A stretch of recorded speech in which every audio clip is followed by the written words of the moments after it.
that hand thing is getting pretty stupid right now, all right? Now, like I said, I let it slide. I let it slide when it was just about velociraptors. The blue. Yeah. But with blue, because that silly as it may be, I accept it as a movie. You know, this guy is a velociraptor trainer with velociraptors that were trained in captivity. They spent a whole movie setting up that he could train these certain velociraptors. Yeah, these specific velociraptors right here, and they've been trained since they were babies. Yeah. Now, when you start putting that hand out there, to any when random. you start putting that hand out there, you doing it to super T-Rexes that you met for the first time. Yeah, exactly. Yeah. and they actually stop. That's stupid.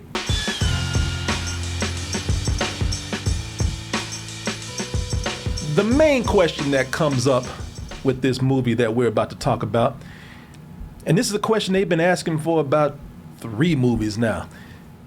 Can dinosaurs and humans live together peacefully? Now, some people say, yes, I do believe that. But me and these movies cannot. They have got to go. If anything needs to be extinct, it's this whole franchise right here. I'll take a real dinosaur over another sequel. I just feel like from the very first movie, the answer was clearly no. I mean, I feel like the answer was no when the question was asked, but at the end of the movie, it's like, okay, no, this is a bad idea. We're not doing this anymore. Well, let's be fair. You know, because that's a matter of perspective, a matter of opinion. If you were somebody who admires the quality and how great that first movie was over these sequels right here, then the answer is quick. A quick and resounding, what was your question again?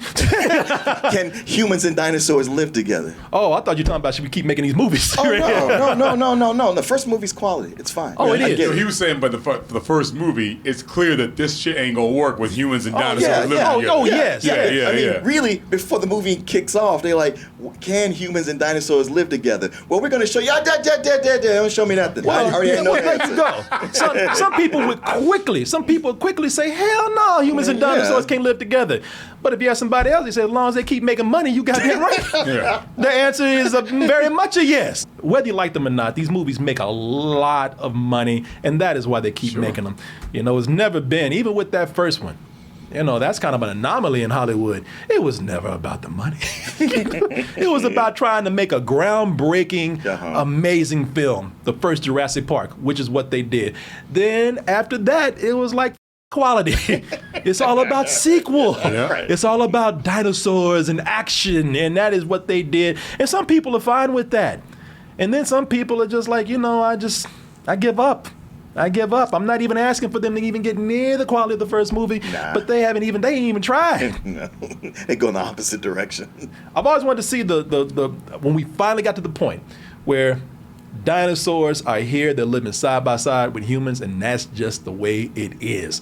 How are we going to handle that? There are many questions that come from that concept, and I've been waiting for a long time to see how they would be addressed. Have they been addressed in a way that is satisfying this time? Well, Mars like, look at me, man. Mars like, I ain't got nothing to hide. No. You can tell when Mars. You sure did. He was like, like I was asking him that, man. Don't you ask me that shit. don't bring it here. And now you know the answer to that, you stupid ass. What is happening tonight? But as for me, you know what? We don't know what Martin's thinking. You don't know what I'm thinking either. I love dinosaurs so much. I don't know. So let's go ahead. I'm not going to tell you just yet. So let's go ahead and take a look. Let's take a look at this trailer, which you've seen before, but it doesn't hurt to watch it again. This trailer for Jurassic World Dominion, and we will be back with our reviews. I promise you, I am gonna get her back. Yeah, you better, bitch. Yeah. I know. You know what's gonna happen if you don't. I don't want to have to come back up in there. You got 2 days. When I come back in, you better have my child. Right. See? Not so bad.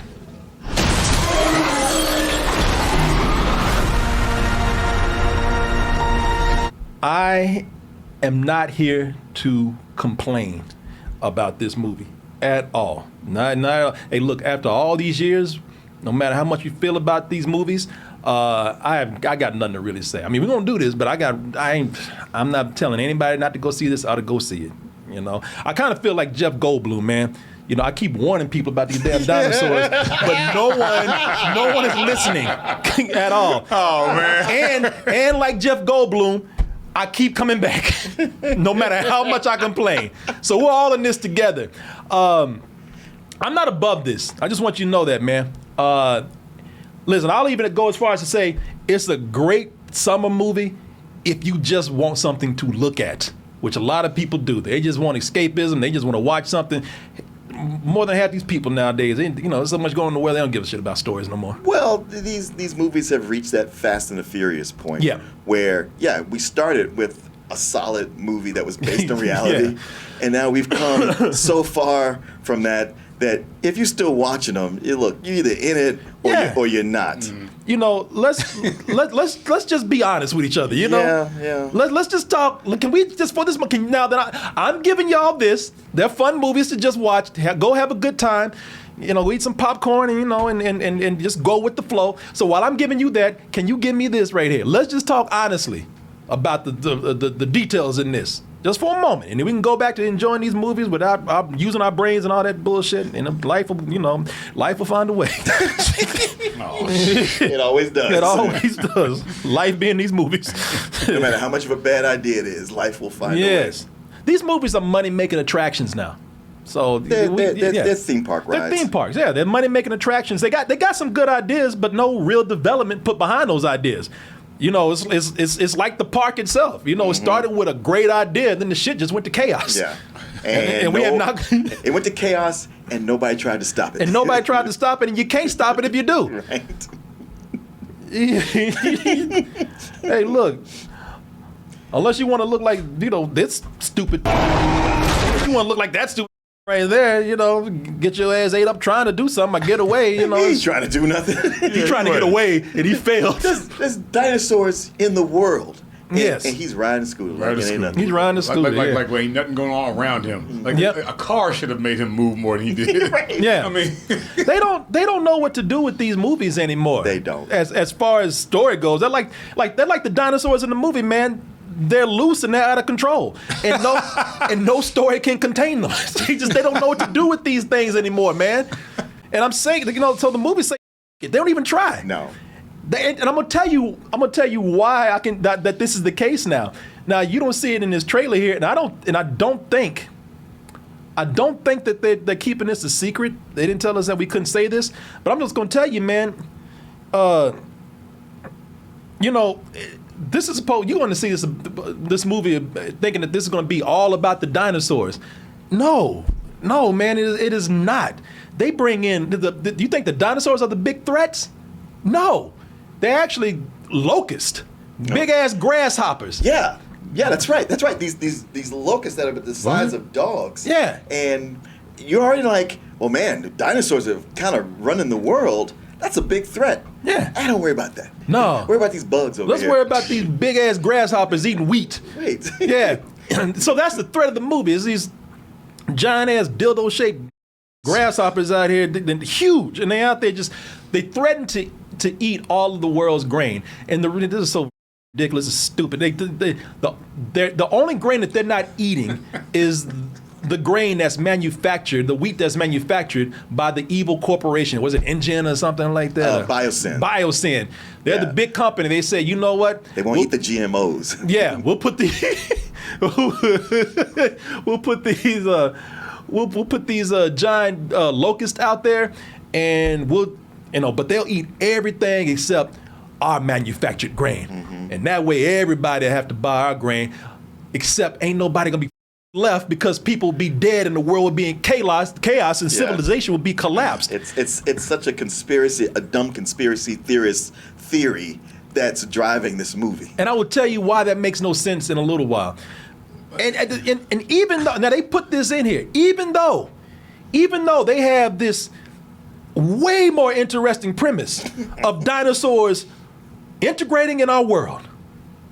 That's even though we have this whole thing that people want to see, let's explore how it will be when our ecosystem is disrupted by these creatures that shouldn't even be here. You got it laid out right there. I know. It is right Just there. focus on the dinosaurs. Yeah. And they just looked at both of them and said, nah, I want this dumb shit right here. What they want to do is they just want to bring in something. They just want to bring in a plot, our premise that's going to let them get to the chases faster. That's going to let them get to the spectacle and the dinosaurs faster. For us to talk about how they're integrating into the world, that's a lot more thought that has to go into that, in my humble opinion. Well, it's not just yours, because the movie opens, we're going into kind of laying out what the world is like with these dinosaurs here, almost like a Vice special. And it's actually kind of well done. Yeah. I was like, you know what? This is going okay. Yeah, they have a news report that's called Now This, and Now This is an actual internet show, news show. Yeah, it is. So they show, they're going through and they talk about how the world is having to deal with dinosaurs living on top of skyscrapers, chasing people on the beach, ruining people's weddings, eating the doves that are released. It's actually really cool, man. Yeah. It gives you a lot of hope because it starts out with that. And I was like, you know what, man? I think they're gonna pull it off this time. But no, they said, no, we want this dumb shit here. Yeah. Then the locusts come in and it's like, what are you doing? Well, we got a movie with dinosaurs, and they bring the dinosaurs in, but ain't nobody trying to look at no damn grasshoppers. No. Ain't nobody trying to look at these goddamn mutant Jiminy Crickets running around here and shit. That's what you got, and you could tell that they didn't think that through because the plan that they have in the movie is not thought through. Everybody keeps telling them that. I'll get into that in a little bit. And the other thing with this is that, the sillier that these premises get, man. When you start just kind of doing anything to jump into the action and not thinking details through, that means just something, because see, you got to think, man, there's a lot of things that are plot holes or things that just don't make sense if you do not think this premise out right here, even if that's not the main focus. Dinosaurs walking the earth, you better start making some real concrete connections and reasons and details and filling those plot holes up, because if you don't, the silliest parts of the premise that we were kind of buying before are going to stand out. Yeah. One of those things, and let me see right here. One of those things is Chris Pratt, who plays Owen Grady, always doing that talk to the hands. Keep her here forever.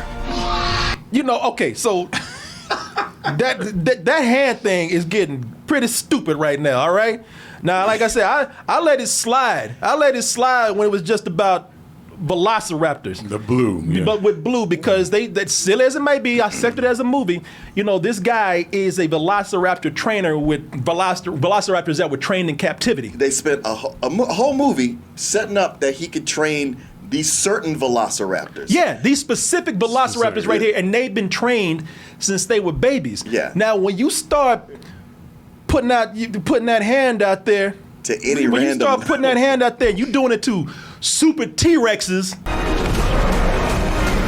that you met for the first time. Yeah, exactly. Yeah. and they actually stop. That's stupid. That's it's like these people. These are super T-Rexes. They ain't even regular T-Rexes. He ain't never met these fools before. He didn't raise them for no babies. They don't owe him nothing. And they've been caged. And they mad as hell. They've been dealing with assholes this whole time. Humans have been mistreating them. You think this one dude, because he put his hand out, they're gonna be like, oh shit. I don't know. I'm hungry, but he's got the hand, so. Yeah, just because he put them hands out, they like, oh shit, he's serious. I was gonna eat this mother right here, but he put up the hand. Oh, let me back the hell up. Oh shit, 2 hands?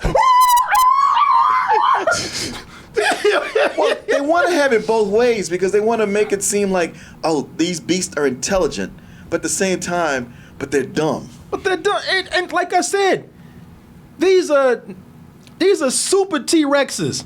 They eat people like popcorn. But hand, that's what's got them shook. Like looking at him, they stop for a moment, like, "Hey man, put the hand down. Let's talk about this now." Right. I thought we were cool. Yeah, come on, man. Hey, we ain't gotta go there. We ain't gotta go there, man. Come on now. Oh, the hand, not the hand. Oh shit. Owen, stop tripping. Yeah. Shit, I'm surprised the T-Rex didn't put the little T-Rex hands up. Hey man, it's cool, baby. It's cool. Yeah. We didn't know it was like that. Yeah. They would have. That shit should have ended with him with his arms put out his sockets. I know. They got the villains in this are incredibly laughable.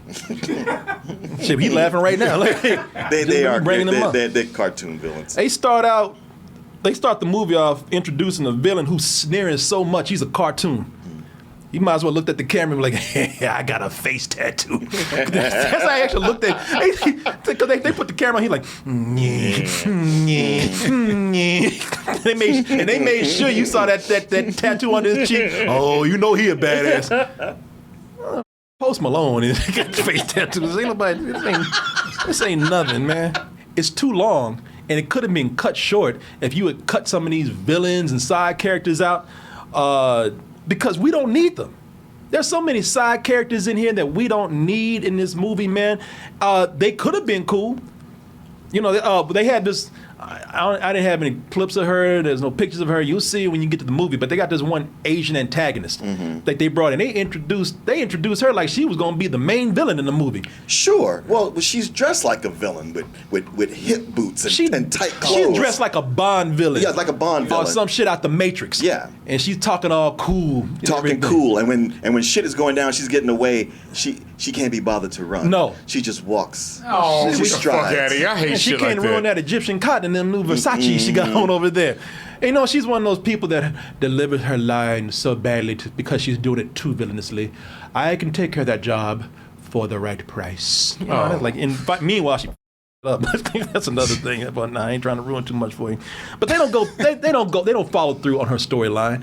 They don't go do anything with that character. There's another person I was actually seeing the movie and was hoping that we would see more of him. Omar Sy. Yeah. Oh yeah. Is in French the movie. actor. French actor who plays. If you've seen the show Lupin that's on Netflix right now, it's actually a French show that's shipped over to Netflix. He's a great actor, man, and he's pretty cool in the movie, man. I was like, oh shit, now we got another Chris Pratt, for them to work with. And they introduced another badass. But all of these, from that villain to somebody like Omar Sy, these are like cameos from characters we don't give a shit about because we ain't never met them before. We met Omar Sy in the very first Jurassic Yeah, World. he was on Jurassic I forgot World. about He that. was part of Chris Pratt's crew. Oh, that's right. He was That's the only right. one that has some sense. But Yeah. you know what? It felt like he was a cameo from a person that met. Cause if you met this guy before, he just disappears. Oh yeah. Because that whole sequence, when you're watching that sequence, and it's a big action set piece, but in the end, you're like, this wasn't really well thought out, and we didn't need it. We could have skipped all of this. Yeah, I tell you though, in the scene that he's in, it's a cool scene because again, they're kind of doing something with the dinosaurs that people wanted to be done, especially with the velociraptors, with trained velociraptors. Again, I'm not going to tell you what that is, but it's an interesting idea that I said that could have been a bigger story. Yeah. And that one little bit right there, they just pass on. It serves an action scene, Yes. not a story. And when they do it and introduce it, they move on with no explanation None. at all. None. That idea that they introduced should have been a bigger movie. It's either they had too many ideas and tried to cram them in, or they just didn't care to follow through with them. Well, it seems like they had too many ideas, and some of them are really good. But whatever the better ideas were, those are the ones they pushed to the side, and the lesser ideas are the ones they decided to focus on. Yeah, that's true. Like characters such as Campbell Scott, who first of all, he's the big human villain in this. He's another evil Steve Jobs / Elon Musk. But unlike Steve Jobs and Elon Musk, he's got to be the dumbest mother I've ever seen, man.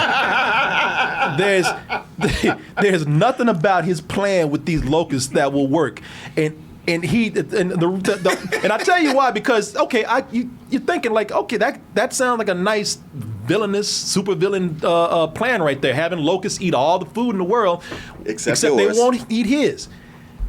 But usually those villains, for this to work, they have a plan in place. Yeah. His plan is like, because they say, everybody keeps telling him, even his staff is saying, you can't do this. You've got to stop. You're going to kill yourself. You're going to kill everybody. And he just looks at him and he says, well, let's just see what happens. Really? That's your plan? That's your plan? Or, man, y'all don't believe in me. You never did. It's like, we don't believe in you because this is dumb. Uh-huh. He's funny. He says some funny things, except that I got a problem with Campbell Scott. The character. Well, yeah. the character I do, but Campbell Scott I like. He was actually very funny in the beginning. But the writers, what they needed was, they just needed another generically evil corporate guy and this is my problem with the character, whose only characteristic is that he might slightly be autistic. And that's a trend that's going on with these corporate guys that kind of probably needs to stop. Yeah. Now, it's been because we get on that road now where it's being done by a lot of things. We've already seen that character in a movie that we did like, Don't Look Up. Mm-hmm. Mark Rylance was like that. Yeah. And it's like, all right, we get it now. These guys have gone from being eccentric to being autistic or on the spectrum or something. And that probably we probably don't need to see that no more, man. Now it's getting kind of insulting, because it's lazy at this point. Oh, there's another movie too where security is pretty much non-existent. They got billions of dollars. They got billions of dollars to create these damn dinosaurs over here, man. Take nothing to get security. Yeah, they got billions of dollars to create dinosaurs and giant locusts, but they can't spend that few extra dollars for just two dudes. By the way, two competent dudes.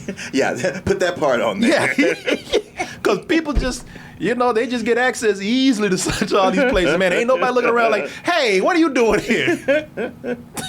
Stupid. Well, the way you get access to some place, somebody says like, hey, what are you doing here? You go like, well, your boss sent me here. And if you want to be the one to tell them that you held me back, that's on you. Yeah. What do you need? Okay, all right, fine. Do you want to talk to the big guy about this? Or should we just keep this between us? Oh, I'm sorry, man. Well, shit. Even though you've got no proof, I'm scared. Yeah. Oh, man.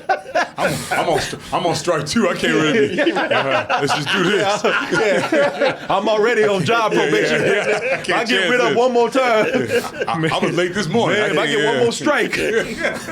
Dinosaurs are all around the world right now, intermingling with people. They're in every country, which means that you probably need to learn how to yell help in different languages at this moment. And that is why it's to save your life. To save your life, I'm recommending that you get Babbel. So if these dinosaurs have invaded France, Germany, Italy, Russia, Portugal, Turkey, and places where they speak Dutch, Sweden, Poland, Norway, Indonesia, or anywhere they speak Danish, man, then you don't want to brush up on your languages here. And let me go ahead and get serious and tell you about this. We are talking about the language learning app Babbel, Babbel. Go to Babbel.com. The world is more globalized. People are traveling around. We're getting out and traveling more now. True. A lot of people are traveling around the world. There's a lot of dudes who keep lying to people about having a girlfriend over in France or something. French-speaking Canada or something like that. If you want to be convincing, you better learn how to speak some of these languages around here, man. And the reason why I recommend this, I have been using this. I have the app on my phone. Now, I can tell you, about the app itself, and I can tell you about my personal experience with it. This is perfect because, with Babbel, they have over 100 language experts who came in to create the lessons here. They're not using any kind of AI or anything like that. People who know languages and know the best way to teach people languages came in here and made all these lessons. And it's also scientifically proven. They ain't just writing stuff and just putting it out there. They run it past people who know, language on the science side of things. Okay. Also, I just told you the 14 different languages that you can learn here. We just went through that list right there. And here's what's really cool about this. They have speech recognition technology. And what that does is that helps you. Look, you're going to learn the language, but hey, man, it ain't that cool if you go somewhere and can't get down you can't get down the accent. I said, you don't want your country ass over talking about way. They're gonna be like, what? They're not gonna understand you. What the hell you? Way. OUI. Yeah. What is the way? I cannot show you the way, but Babel can, and. With the speech recognition technology, they will actually get your pronunciation and the accent down. They have games that you can play. Of course, they got videos. They got stories that you can read and listen to that will help you with your language and actually help you hear the language well. And they have even live classes. So if you feel like you need somebody to help you along, you need somebody to help push you, they have classes with live people teaching those languages right there. It comes with a 20-day money-back guarantee. If you go over to babbel.com/toasted, put in babbel.com/toasted, you'll get 60% off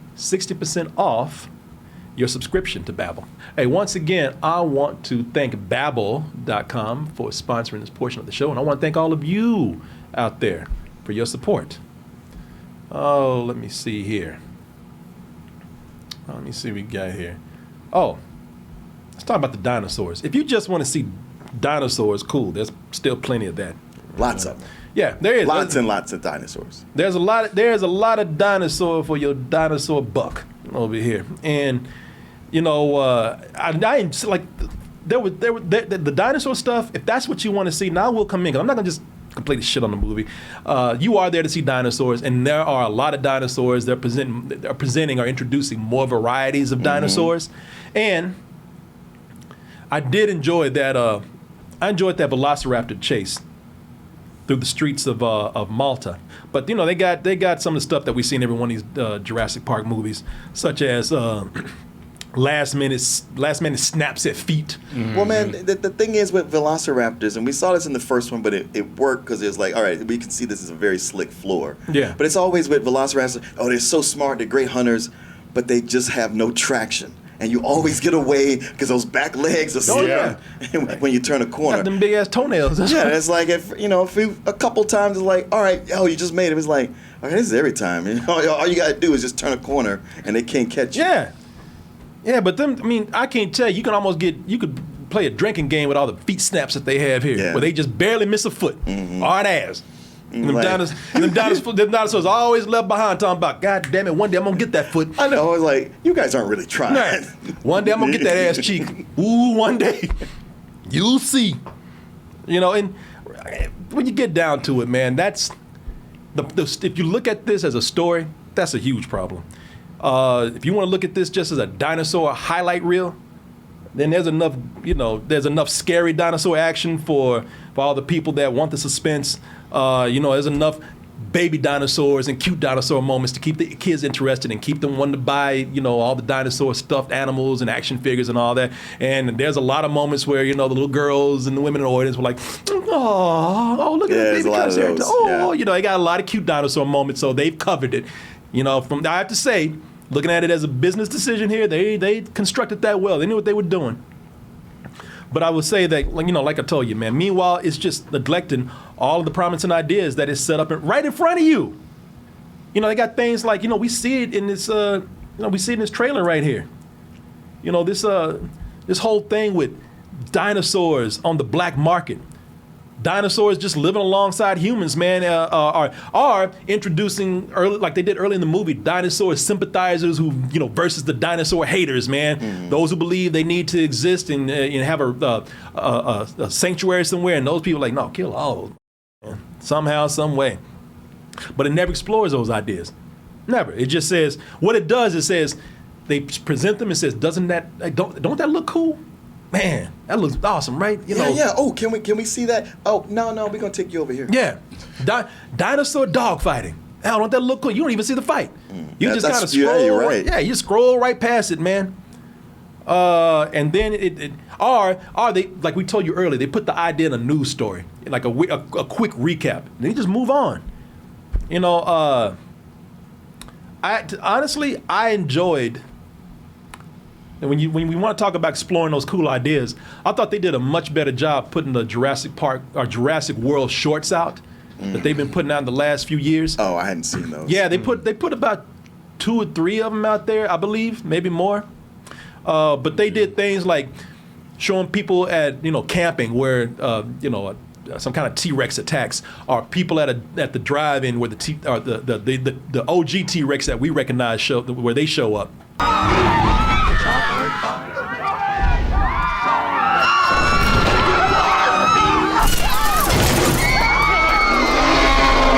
If you watch those are kind of doing the things. Now, I can't speak for everybody. They're doing the things that I wanted to see kind of explored in this movie. So I enjoyed watching those shorts more than I did probably watching this movie. And emphasis on short. It's 2.5 hours long, man. This can't be as good as the original Jurassic Park. No one's asking at this point. Everybody kind of knows what's up. No one's asking for them to recreate the original Jurassic Park. We've all accepted now that that's just something that ain't gonna happen. We got things in this movie, man, that we've seen from the other movies. We got Jeff Goldblum waving the torch. Oh yeah. Again, we kind of remember where he did that. A version of that in the original Jurassic Park.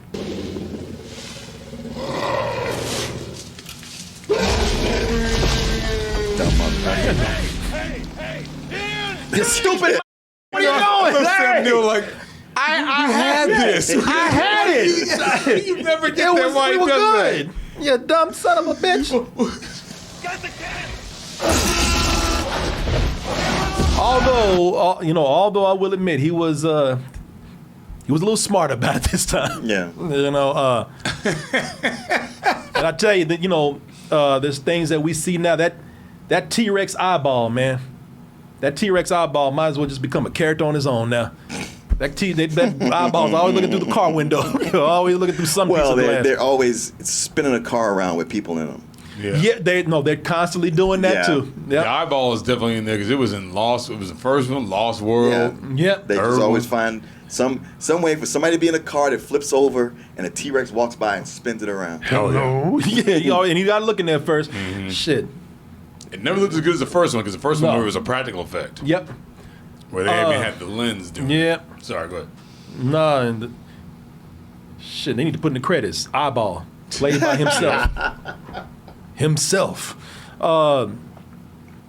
They even right now repeating some of the same lines because like Star Wars and a few other things, this is at this point playing very heavy on nostalgia too. Don't move. Hey, remember that when they said that in the first movie? And they, so it's even stealing from itself. At this point, like at this point again, I'm not going to tell you what or how or why, but now the thing to do with these movies is the dinosaur tag team up. I know. And yeah, they always got to end the same way. Yep. Oh my God, T-Rex is down, but here comes Blue to save the day. Oh my God, where did he come from? I thought you should have came with a chair in his hand. Yeah, he should have. Yeah. Foreign object. Blam.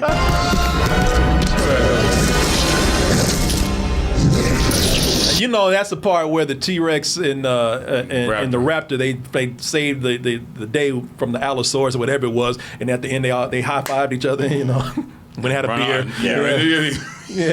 Went to the bar. But they just sort of go, You're all right. That nod, what's up?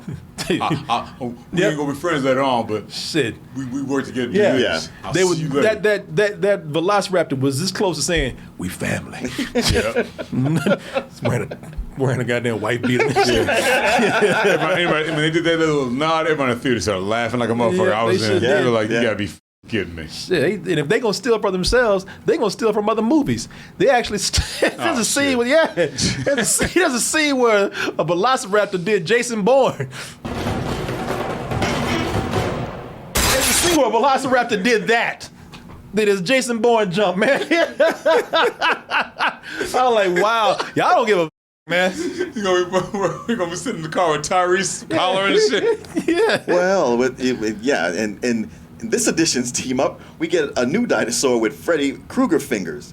So we got like a Freddy versus Jason going on. Yeah, they got. Edward Scissorhands Dinosaur. Well, the first team up made sense in the first movie. Like, it wasn't even really a team up. The T-Rex comes out of nowhere and catches the raptor mid jump or whatever. Now everybody always makes that thing like, they ain't hear the goddamn T-Rex come in. Okay, fine, whatever. But it still was good. It made sense. Well, here now they're just doing it because people loved it the last time. Right. So they, since this scene was so popular, they do another version of it. I always loved Jeff Goldblum, but I have to tell you that after seeing him in Jurassic Park: The Lost World, they didn't give him nearly as many clever moments or clever lines in this. Well, between him and Sam Neill and Laura Dern, I like the reintroducing of all those characters. But there just came a point like after the reintroduction, then the writing with them, especially with Jeff Goldblum, just went out the window. Jeff Goldblum, I still like in the movie, but they didn't give him anything. What they did was they gave him something to do, but they didn't give him much to say. He's a big part of the plot that they got going on, and he just doesn't have a chance to be as clever as he was in past movies. That sucks because that's the whole point of Ian Malcolm is like he gets one scene, like the one where they introduce him, but after that, no. But yeah, I'm just saying, but get his little quips in, his like y'all know we shouldn't be doing this, right? And just that kind of stuff, and that's his character. Yeah. But anyway. Now I will tell you, I think that the best characters in the movie, Ian Malcolm, Jeff Goldblum, I think he is better than most, but he ain't the best. Really, the ones that I enjoy watching, I even sincerely like watching, were Sam Neill and Laura Dern as Grant and Ellie. Their romantic subplot is probably, as far as story goes, the best thing here. That's the thing. What they got going is so good. You're like, man, do we have to have Chris Pratt and Bryce Dallas Howard here?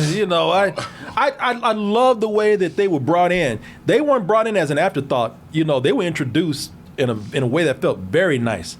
They do take a moment to make it about them and not people who are just coming to set up for these dinosaurs. Not that they weren't great in the first one, and I love what they did with them. How are your kids? They're both in college. Can you believe that? And Mark? It's over. Sean, really? You okay? You gonna be all right? Don't mind about you. You didn't come out all this way just to catch up now, did you? Came back for that good loving, Quit playing, girl. Now you know why you back here. Shit, it's a damn 30-year booty call. Let me tell you something. Can we stop bullshitting? Shit. All the time. Here's a booty call 30 years in the making right now, girl. You know what you came back for? You came back for that Alan Grant D. That's right. She's like, I'm living Alan Grant life. He's like, not yet, you ain't. Quit lying. Hey, that's he looking at. He got that look on the face talking about quit bullshitting. Yeah. Hey, and it helps that Sam Neill and Laura Dern still look great. Yeah. They look amazing. Yeah, because y'all probably seen Sam Neill in some other movies, and they've kind of made him look, sort of portly and everything. Well, yeah. Again, a Hunt for the Wilder People. He just looked like, all right, he's a portly old man who's, just kind of at the end of his life. And here you're like, oh man, he looks handsome. Right. Yeah, he's handsome. He's rugged and handsome and great. Great. Yeah, man. I did like some scenes, but they were very small and seldom because we didn't see much of it. But I did like Bryce Howard and Chris Pratt together in the movie, just for a few scenes. There's parts where they're like at a campfire, they're hanging out at the cabin, and what they got to do is the mutant girl or the clone girl in the movie. Again, no spoilers or anything here. That's from the last film. There's a clone girl.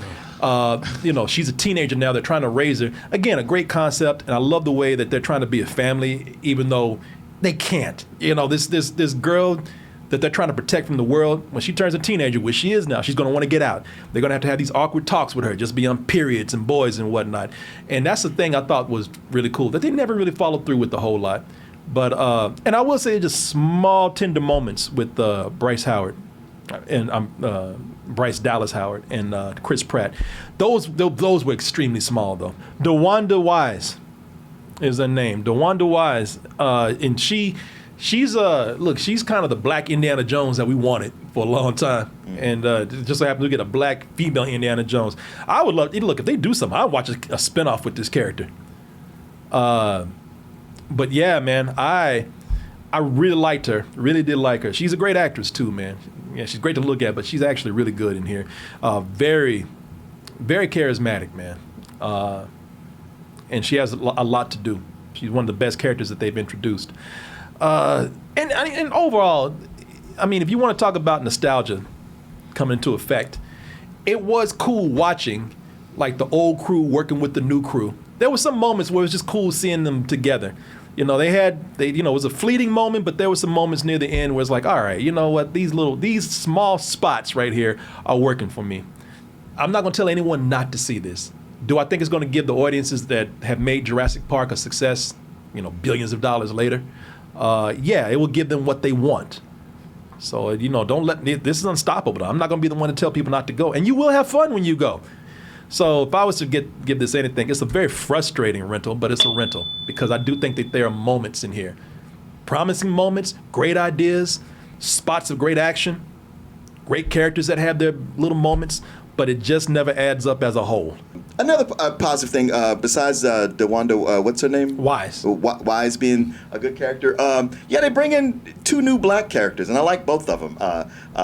Mahmoud Athi plays the other one in there. Oh, that guy, I like him a lot. He's up and coming. Because I just remember seeing him on the show on FX called Cake in shorts, and now he's starting to pop up in a lot of places. That dude was very good in the movie, man. Yeah, it's very good. Yeah, that good. I mean, every time he came on, he took a hold of the screen. He did, and it was just one where it's like, man, if we could just focus on these newest characters and the oldest characters, that'd be great. But I think for me, like I said, the leaps in logic, I know that's going to be there, but it was structurally things when we get to the second half, and especially the last third of this movie, that brought it down for me, that just bugged me so much, that kept me from even trying to turn my brain off and get into it. When you have what is a movie about monsters eating people, if you have that many main characters, that's a lot of characters who you know are not going to get killed. Yeah. And so you're going for an hour with them running and knowing that, well, it's just going to be lots of last-minute saves. And it's just too